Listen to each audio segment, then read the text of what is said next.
Alright, welcome back to Joseph's Rarest Photos. If you're watching this, it's going to be probably on Sunday. In fact, I know it will be.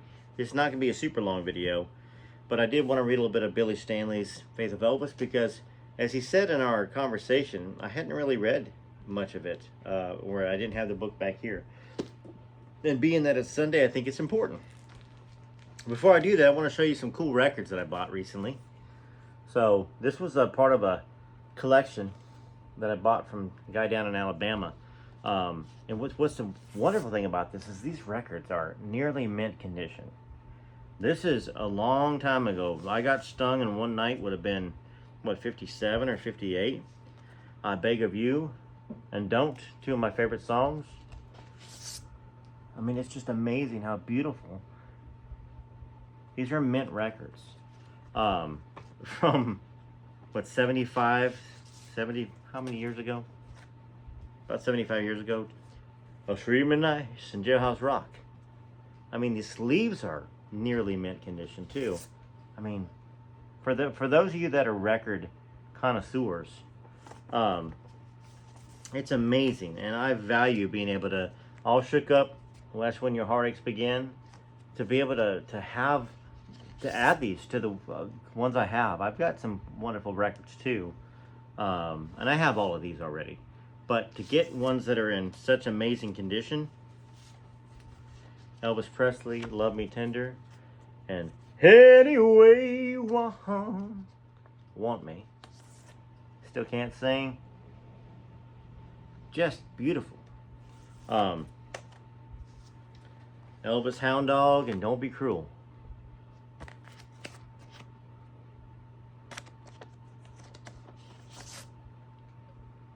Anyhow, I thought y'all might enjoy that. The Truth About Me.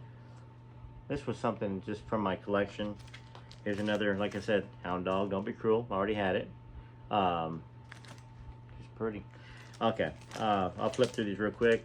Elvis Christmas, King Creole. These are the EPs. Another one of that one. Any Way You Want Me. Okay, let's get to reading so the battery doesn't die. But I love Elvis stuff. Check this out. One of my favorite movies, Kid Galahad. I Got Lucky. Jailhouse Rock EP. The pink version of Elvis's Love Me Tender. Won't you wear my ring round your neck? And this one is it's kind of like this is the TV Guide 1956 presents Elvis Presley. Very, very rare record. Worth close to $5,000, this record right here. It's mint condition. Not that it matters. It'll go to my kids someday if I don't have to sell it to pay bills, which you never know. I try not to sell anything that I have, unless I got doubles and triples and it's not something that's, but take a look at how beautiful that is. 1956.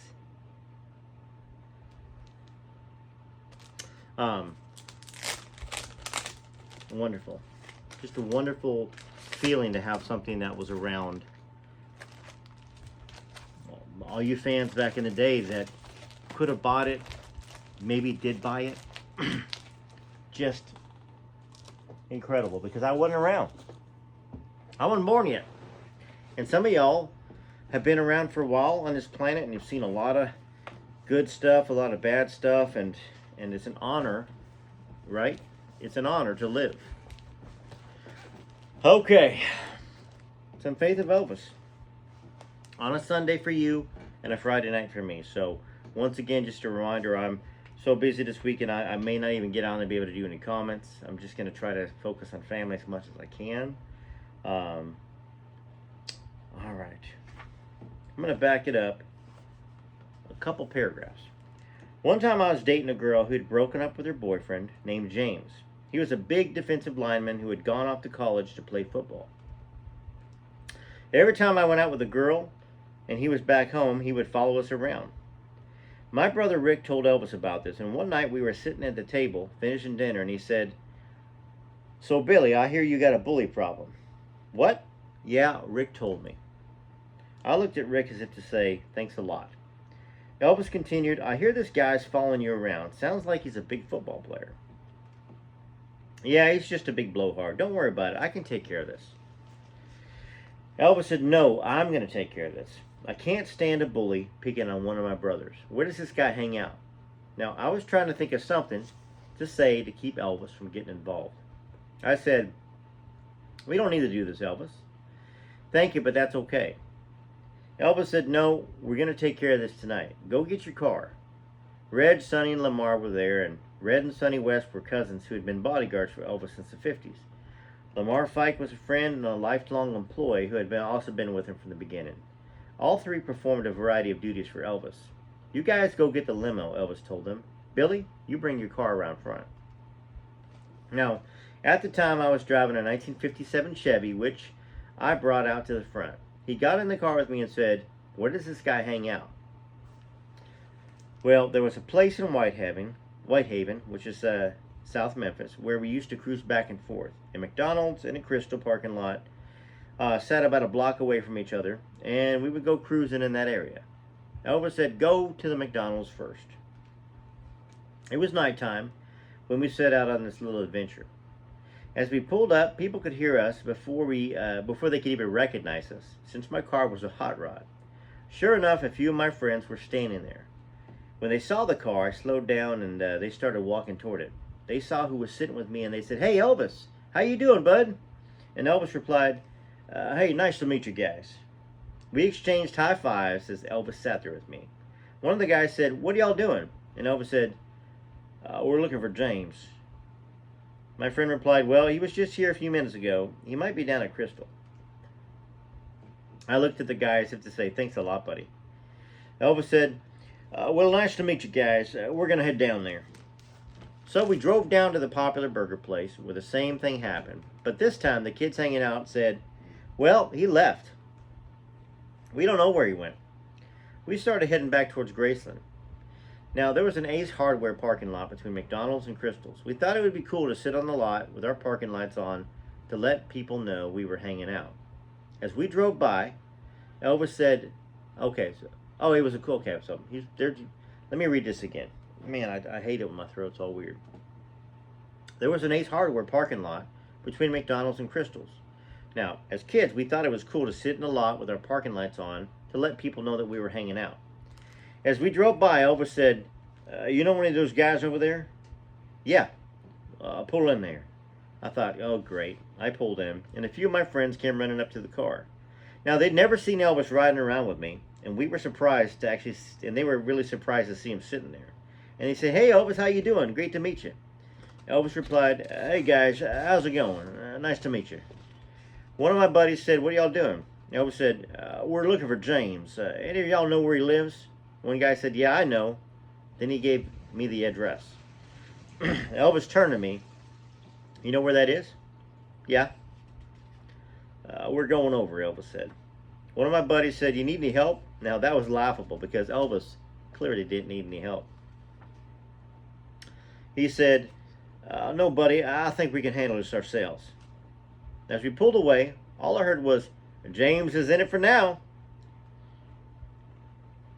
I was trying to imagine what Elvis was going to do when he saw this guy, and I had no idea what to expect. We drove to the house and pulled in the driveway with the limo behind us, and Elvis said, okay, Billy, you're going to go with me. Red, Sonny, and Lamar, wait right here. Well, we walked to the front of the house and rang the doorbell. James's mother opened the door and had a look of total surprise when she saw Elvis standing there. Elvis? Yes, ma'am. Can I help you? She couldn't seem to find her words, probably wondering, like, why is Elvis Presley standing in my doorway? Is your son home, ma'am? Yes, sir. Just call me Elvis. Okay, Elvis, I'll get him. Hang on a second. She closed the door, and a moment later, both parents stood there as James walked up behind them. Now, Elvis, he turned to James' father. Nice to meet you. I've got a few words for James. They stepped aside as he came to the front, and Elvis continued, I understand you've been following my little brother here, Billy, around. When he said that, the parents looked at James. It was a funny sight to see his parents giving questioning looks to their son, who was 6'4" and a 260-pound defensive lineman. His father said, "Have you been doing this?" He didn't even give his son a chance to say anything. James admitted, "Yes, sir." His father was about to say something, but Elvis broke in. "No, sir, let me finish. If that ever happens again, I want you to understand that I'm coming over here and it won't be talking next time. You understand that?" Well, his parents were nervous. "Mr. Presley, no, call me Elvis." His father spoke. "You don't ever have to worry about that. I promise. He will never follow your brother again." Elvis turned to James and said, "Now, what do you got to say, James?" "Okay, I promise I won't follow him around anymore." And then Elvis said, "I'm going to hold you to that." His parents were being nice and apologetic. You could tell they all felt bad about what had happened. Elvis said, "Everything's taken care of. There's no problem. But if it happens again, if I have to come back here, it ain't going to be nice." They said, "Don't worry, you'll never have to come back here, we promise." Elvis shook their hands and said, "It's nice to meet you. I'm sorry it was under these circumstances. I hope you all have a good night." As they closed the door and we walked away, we heard yelling inside the house. I looked at Elvis and thought, wow, he just did that for me. We climbed into the car and he started laughing. He said, "Man, did you hear his parents? Oh yeah, they gave him an earful, that's for sure. Hopefully that'll settle your problem." "Yeah, I think it did, Elvis. Thank you for doing this. You really didn't have to do it, though. I could have handled it." Elvis laughed. "Billy, that guy could break you in half. Don't even kid yourself. You saw how big he was." "Well, I bet his dad's wearing him out right now," he went on. Elvis went on. "His mom wasn't a big lady, but she probably is the one that's beating him the worst." We laughed all the way back to Graceland, and just like that, I never saw James again. Billy said, "I share this story to illustrate that the Elvis we knew in private was much the same person as the one the world knew. He was tough, charismatic, and didn't take any gruff from anyone, including people who threatened to harm people he loved. It reminds me of Proverbs 17:17, which says, 'A friend loves at all times, and a brother is born for a time of adversity.'" A friend loves at all times, and a brother is born for a time of adversity. Time of adversity. When Solomon wrote those words nearly 3,000 years ago, he didn't have Elvis in mind, but I can't think of any words that describe better how I feel about my big brother. As Elvis progressed in his career, he would go through lots of ups and downs, times of triumph and times of adversity. That's why he needed a group of guys, an inner circle, who had his back. For years I had dreamed of being part of this group, and I'd waited long enough. All right, so I just can't talk anymore. It hurts to talk. I was kind of going in and out of just my version of Elvis Presley, which is nowhere near Elvis, but maybe a little reflection, maybe a small little shadow, tiny one. I just couldn't do it towards the end. Anyhow, it's Sunday, and I hope you had a wonderful Saturday night, Saturday morning, Sunday morning, whenever you watch this. Hope you had a great weekend. And I'm going to continue sharing, I guess, some of the music videos. Might as well. Billy, if you're watching this, sometimes you get a chance to watch these videos. I'll do some more reading coming up here this week, because I told you that normally I don't read books unless I read them for the subscribers. So I've not read through your book all the way yet. What I just finished is where I'm at. So I'm looking forward to reading more, and reading more to the subscribers, and showing them some of the photos in here, which I just saw some going by. So I'm going to go ahead and crinkle the page here. You guys might remember that last Christmas, Billy had a couple books, and I don't know if he's got any right now, but he had a couple books that he signed and sent them to me, so I could send them to some of y'all. So maybe he's got something around. Maybe when I finish this book, and I go visit Graceland again with Billy, I'll have him sign this hardcover, and I'll send it to somebody. Okay, y'all that send me super thanks, like Andrew Marinan, like Drew, like Cap and Eve, everybody that sends them to me, I do put them into buying stuff, and plus, whatever revenue that comes in from this channel, a lot of it I put into buying Elvis stuff, record stuff, because I love Elvis. when you buy me a cup of coffee, or that's what they say. I mean, I don't really ask for a cup of coffee, you know, but when you leave me a super thanks, it does allow me to buy some stuff that I can share with y'all. Books I can read. In fact, I had a friend. Here I am talking. I need to stop talking. I had a friend from the past reach out to me and said, "Hey, there was this nice Asian guy that was sharing some video on Facebook about a collection that you had." And I was like, "Oh gosh, that's Joe Sins." He'd sent me a message months ago on my birthday. He said, "I've got some Elvis stuff for you." And I just saw the message. That's how backed up sometimes my Facebooks and Messenger and emails and stuff get. Anyways, that's not an excuse. I should have seen it. But TCB TLC, hope you enjoy some of the Christmas videos that are coming out. And yeah, until next week. Next time you probably see me is Monday or Tuesday. Probably Tuesday. I don't think I'm going to get around to being able to make anything on Sunday for Monday. And Monday's going to be a very busy day for me too. But I'll do what I can. Thanks for sticking with me. Thanks for being patient as I've had big gaps in being able to make videos. Yeah. Till next time, TCB, TLC, it's Joe Sins, Rare Elvis Photos. Always make it home for the holidays.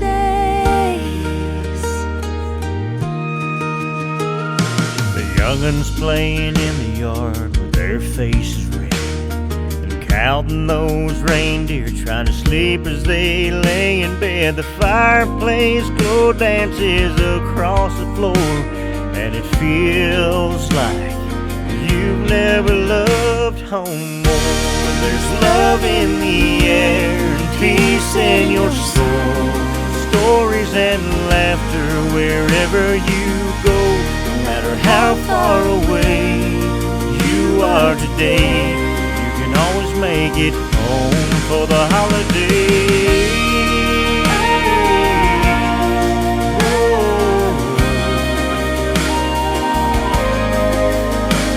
You can't wrap joy or tie a cheer. It's made from the ones you're glad are near. The greatest gift time ever gives is remembering all of the life you've lived. There's love in the air And peace in your soul, stories and laughter wherever you go. No matter how far away you are today, you can always make it home for the holidays.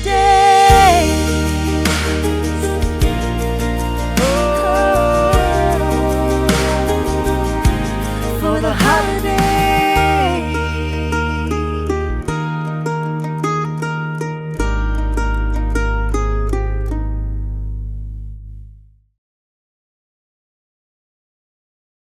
fireplace glow.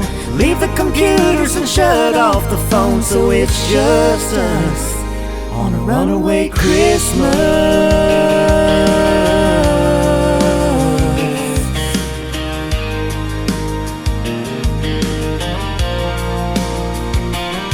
We'll trade the hustle and bustle for those mountain pines, where the only sound we hear is your heartbeat and mine. Wrapped in a blanket, your hand in mine, we'll let the world fall far behind. We don't need a tree or mistletoe, just a cabin somewhere and a fireplace glow. Leave the computers and shut off the phone, so it's just us on a runaway Christmas.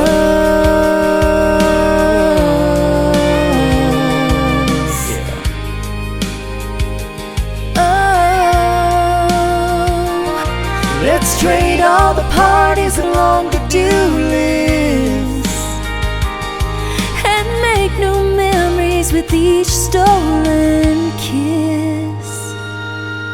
We don't need a tree or mistletoe, just a cabin somewhere with a fireplace glow. leave the computers and shut off the phone, so it's just us. On a runaway Christmas.